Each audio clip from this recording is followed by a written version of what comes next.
the general population knows and don't know they are used as an experiment continuously. You are awake, and you know who the enemy is, the enemy of humanity, the elite of our world. You're afraid of us. You're afraid of change. I don't know the future.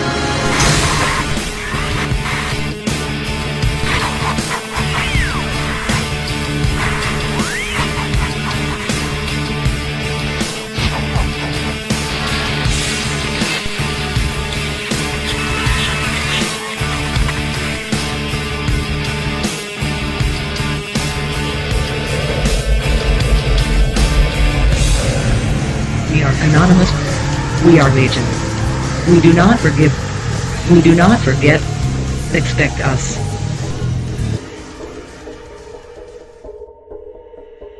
Greetings, citizens.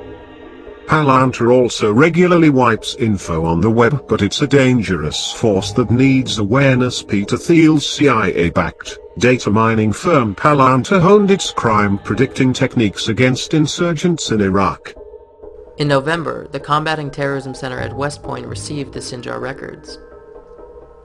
They have since released 2 in-depth analytical reports, employing the Palantir platform to extract a broad range of novel insights from. The same methods are now being sold to police departments. But by inputting that information into Palantir, she was able to work up a suspect that became a really viable piece of information for the detectives. That's the kind of thing that these information systems bring. They can take the smallest clue and turn it into something big. But what's most concerning is that pre-crime is now through the use of quantum computing Saturn Cube D-Wave for the elite, which is then tied through the National Geo-spatial Agency. Using this nexus of powers was the main subject of the 2018 Bilderberg Meeting. Palantir is blatantly a tool for ill, as the term references Sauron's evil eye in the sky in Lord of the Rings. Sauron, Lord of the Earth. Ask us. The evil eye is blatantly in the hands of world controllers.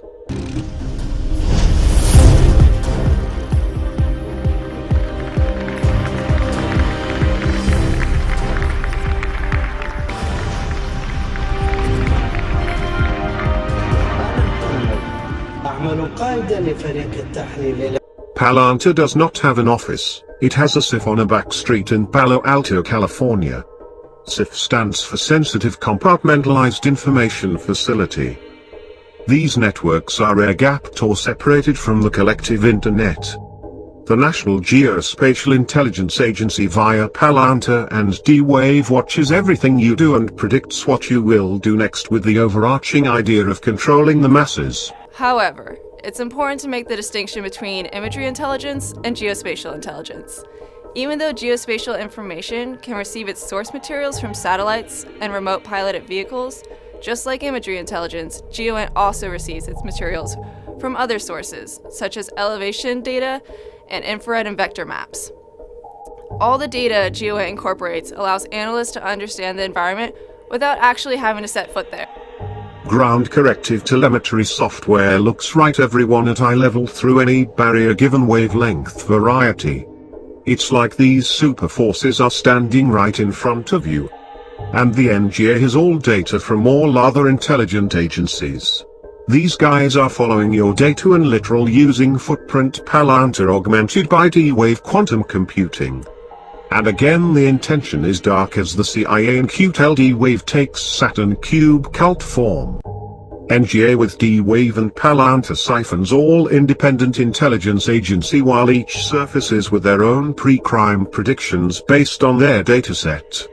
By 2013, its client list included the CIA, the FBI, the NSA, the Center for Disease Control, the Marine Corps, the Air Force, Special Operations Command, West Point and the IRS. In 2019 it's fucking ubiquitous among ruling powers. Peter Thiel secretly built Palantir via venture fund Mithril Capital Management.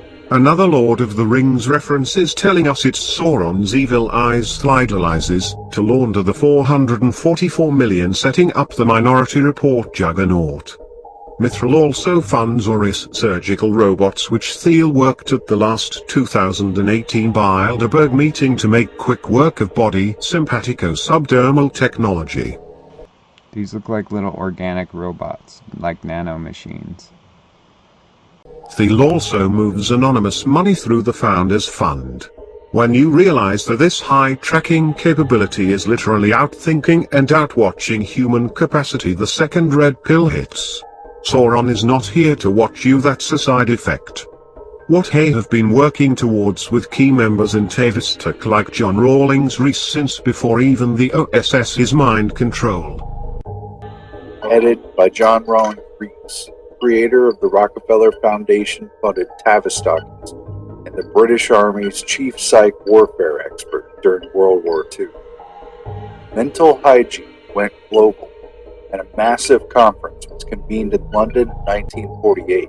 Can serve as a springboard for more meaningful discussion and think about the nature of the problem. To mold the post-war New World man, starting inside his own head. Because it enables the individual to fit into an orderly system. Being a member of an organized group offers a basis for emotional stability to every man. Heavily funded by the British and American governments, the private philanthropic foundation. It almost seemed like a global Manhattan project for the mind was kicking off. Although the human intelligence agencies all would certainly become involved with mind control.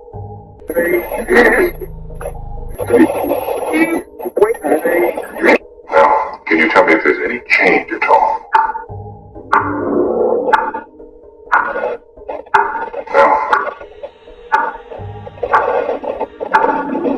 Now, can you tell me if there's any change at all?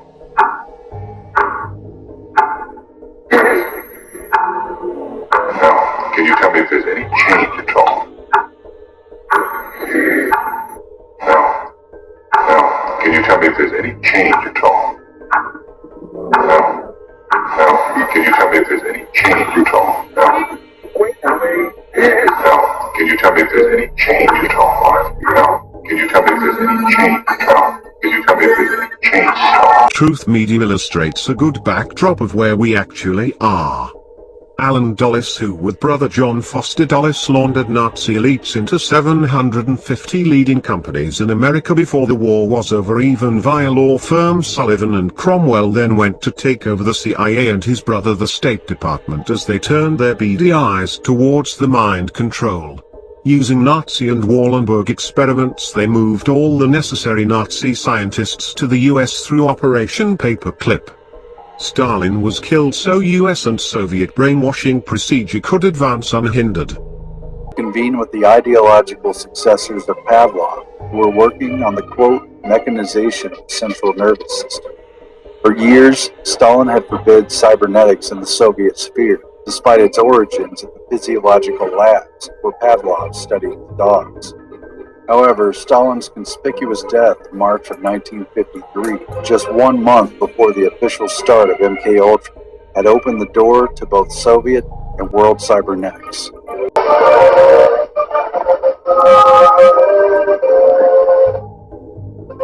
The speech effectively launched MKUltra, gave a plausible reason for the dark, disturbing research.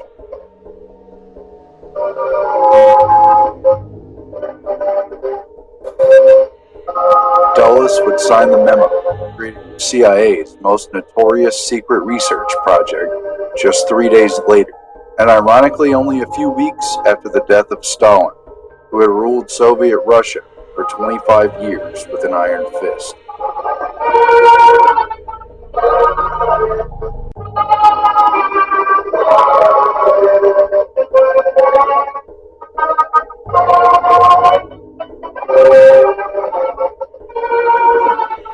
Mind control. Dr. Wilder Graves Penfield was put into all the privatized policy-making circles by Rockefellers who like to have their fingers in every evil pie.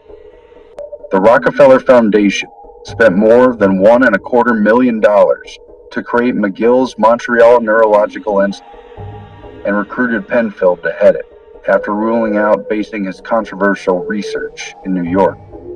The medical ethics differed slightly in Canada, and thus began the work of human intelligence. the two would move forward, but in the quiet conspiracy of brain doctors and their patrons, who would become determined to identify the buttons of the brain and push them for shadowy agents. A homunculus, which Penfield called his work with a growing mind control team like the golem of Jewish folklore, is a mental realm spirit who, having disproven the soul, unmakes itself and awaits in a soulless dimension until summoned by alchemy to create soulless automatons.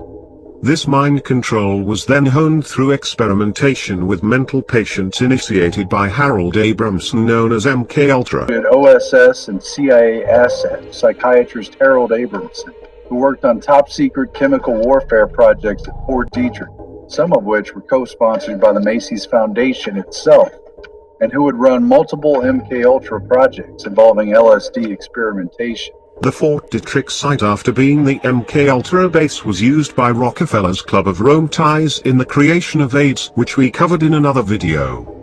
The field of psychology came into fruition beyond its foundation, with computer theory reducing humanity into choice and impulse which could be manipulated and gamed.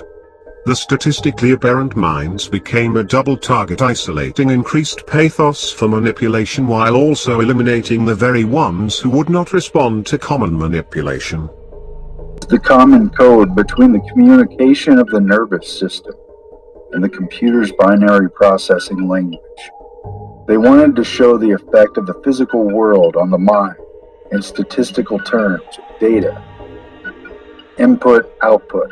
Eventually, all the entities will sync to the dominant, whichever is making the most accurate and reliable long-term decisions, whoever is setting the pace and the trends, which could carry out any number of simultaneous calculations and feed back into the mental loop.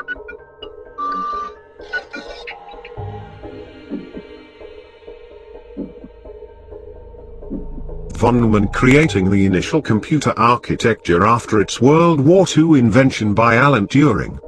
Penfield, summoner of homunculus, worked with von Neumann. They together lay the grid of programming humanity. Von Neumann held that it was probably not cerebral cortex that determined awareness, but more likely something in the midbrain. And I suggested the importance of the thalamus. Fremont Smith went into different degrees of consciousness, from full attention through twilight states to sleep and hysterical amnesia. Molly Hauer described the stimulation of the cortex she witnessed under Dr. Penfield, which did not disturb the patients, yet threw them into a panic when stimulation caused vocalization resembling speech. The distinction between conscious and aware. Members of the Macy's conferences, including Frank Fremont Smith, Margaret Mead, Clyde Kluckholm, Henry W. Brosen, and Molly Harwood, also sat on the governing board of the International Committee on Mental Hygiene. Oh my God. Oh no, don't let them take me in there. Headed by John Rawlings Rees, creator of the Rockefeller Foundation-funded Tavistock Institute, and the British Army's chief psych warfare expert during World War. From MKUltra, the binary non-problem solving taught in public schools for making automatons was pumped internationally via UNESCO. Conference, a supposedly scientific World Federation of Mental Health, was established. John Rawlings Rees left the Tavistock Institute to become its first president, a seat that both Fremont Smith and Mead would later fill as well. The group's motto, borrowed from the UNESCO Constitution, was, quote, "Since wars begin in the minds of men, it is in the minds of men that the defenses of peace must be constructed." In terms, as a sort of national 2019 New Year's resolution. President Trump removed the U.S. as a member of the body, which was then followed by... Nonetheless, through this Prussian-born UNESCO indoctrination, the binary NPC was created at large. I would like to follow that remark. When we were talking this morning, von Neumann was saying that the brain could not be an analog calculating machine, but must be a digital one. A machine with an analogic part and a digital part. So the analog part is able to create analogies that mirror observed actions in human beings with whom we communicate. Such a device may also use data from previous experience to predict the future. Tapestry woven from the memories of past sensations. What are you?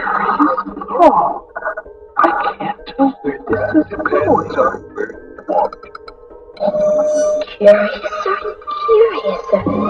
What kind of place is this? This Pavlovian man was made for Rand think tank game theory control. The behavior, the responses of Pavlovian conditioning, perception, and reality. In the end, the whole of man can be controlled through his dependence on his environment.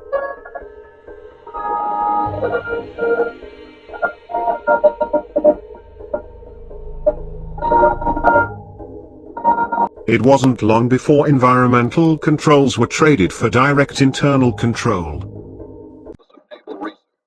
Delgado had implanted a series of electrodes into the aggression center of a bull's brain. And then he invited the press. The electrodes are attached to a small transistorized electrical stimulator which is cemented to the bull's skull. The electrical stimulator in the skull responds to radio stimulation, so the bull is literally subject to remote control. Delgado has remote control of the animal.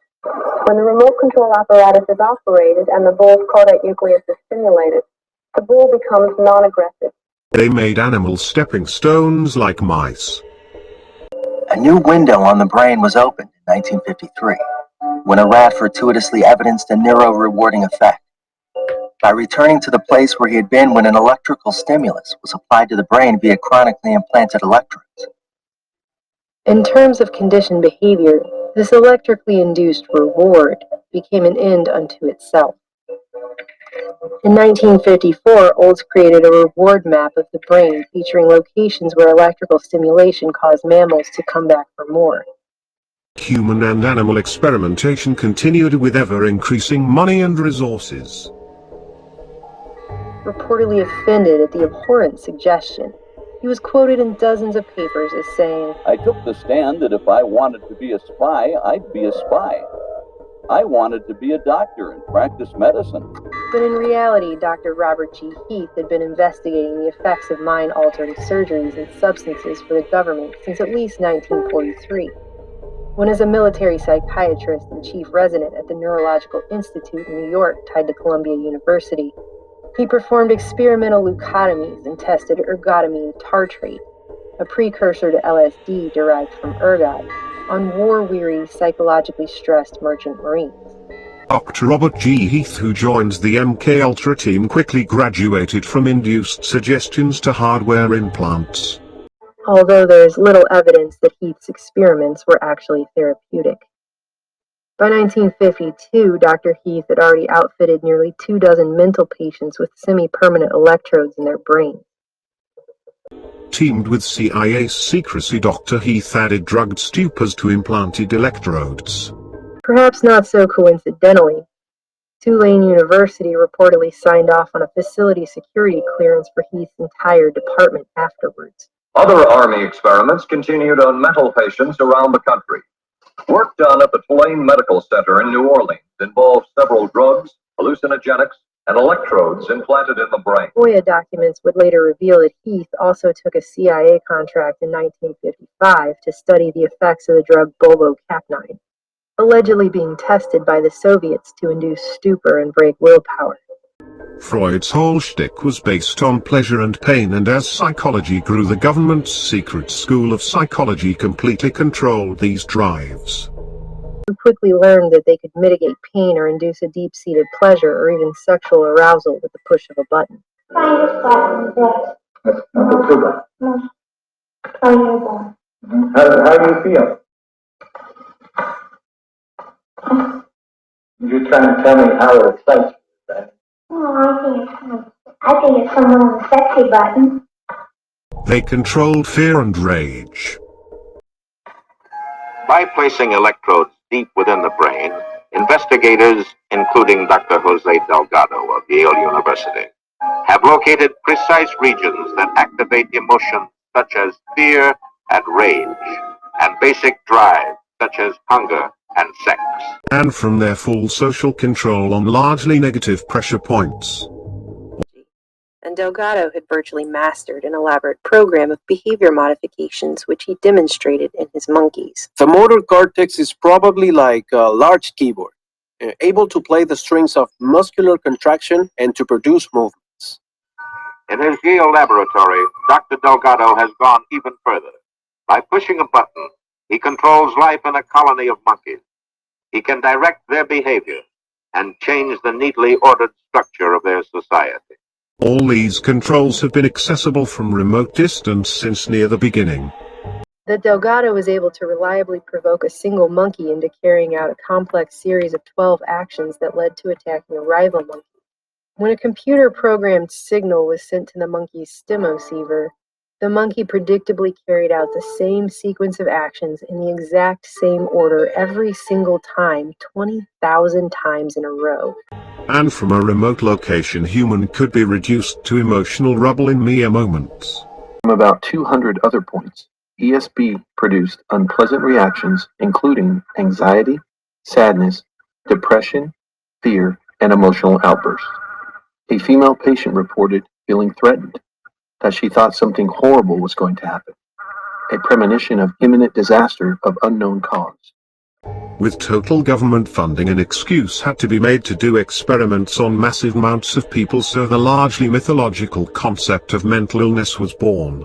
To the blatant lack of scientific, political, or ethical critique of the disturbing trend of psychosurgery and electrical brain stimulation. Mental illness is a myth, a fraud, a bad metaphor, an excuse, a rationalization. It's a religious viewpoint held by psychiatrists which says that human troubles are somehow medical in origin and medical in their solution. Now, just how poverty, unemployment, unhappiness, fights between husbands and wives, beatings of children, anxiety, alienation, just how all these problems relate to medicine and relate to illness is never stated. Aside from creating a catch for any and all aberrant behavior, government began experimenting on the poor and disenfranchised at large. Has created this new, in quote, technology. There's the desire to use it, you see, and the most logical population to use it against are poor people, black people, and people who are incarcerated. The Boston doctors called for an extensive research project to identify the early warning signs of violent behavior and pinpoint, diagnose, and treat people in inner cities with what they termed low violence thresholds before they had actually committed any violent acts. President Johnson created a task force of mind control doctors who would then produce reports on demand to fill up jails with prisoners who they then subjected to more experimentation. President Johnson created the National Commission on the Causes and Prevention of Violence. Today, a task force of that commission released its first findings, concluding that Americans have become a rather bloody-minded people. Still, mental patients became the most essential and unquestioned base for study, and they became the spear tip for guiding innocents into violent acts. And I got a letter from Leonard's mother, and it said, "Now I understand. I knew they turned my son into a vegetable," she used that word, "but now I see what it was, what they were doing to him. He's been horribly destroyed since he came back from Boston. He's had multiple hospitalizations, chronic patient at the VA." It wasn't until after his treatment in Boston that Leonard committed his first official act of public violence. Who cared what the mental patients would say about treatment? They dismissed with programmed nonchalance, like the term conspiracy theorist created in the 1967 Warren Report carries still today. When he was finally discharged in May 1968, Leonard's records read, "Patients stated that Massachusetts General Hospital were controlling him by creating lesions in his brain tissue by microwave, and that they had placed electrodes in his brain tissue. Stated that they can control him, control his moods, and control his action. They can turn him up or turn him down, just like a mechanical toy." Just like anyone talking about mind control even after a near century of traceable research sounds nuts. About consciousness transfer, and it started with MKUltra. And the reason why this is important is because there's a lot of people that are unwillingly participating in this shit. They don't even fucking know it. Mind control. And it started with Germany. Started after World War II. All the Nazis were, escorted, VIP'd in. All the top scientists and military personnel were harbored in the United States, South America. Feedback control loops were created to move larger groups.